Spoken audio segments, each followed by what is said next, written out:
There is a message on the YouTube just a few minutes back. I just got on my mobile. MD Saskib, sir, I want to convert to Islam. If you want to convert to Islam, it's a good thing.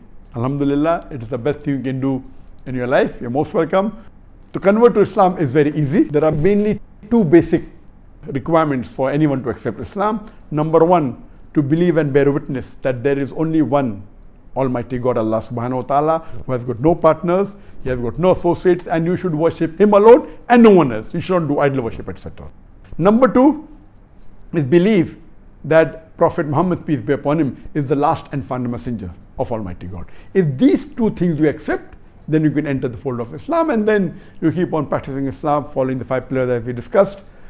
So I'd like to ask you, brother, that I hope you want to accept Islam out of your free will, and I hope that no one is forcing you to accept Islam, and it's not a must that you have to do it in public, but since you requested me, I will say it in Arabic and you can repeat it. I will say it slowly, and I hope no one is giving you money to accept Islam. You're doing it out of your free will, and surely one of the reasons that you accepted Islam may be one of the reasons I mentioned in the answer to my first question.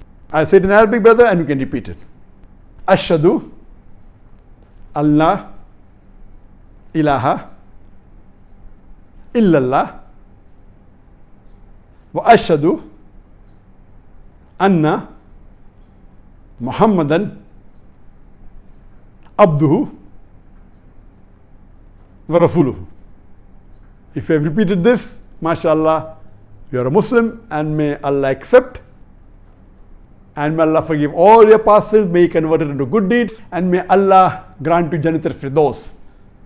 I'm not used to giving shahada when I cannot hear back the feedback. Maybe the reply is coming on the social media, and I pray to Allah subhanahu wa ta'ala that may you get more knowledge of the deen, and may you practice more of Islam, and inshallah may we be resurrected together on the Day of Judgment, inshallah.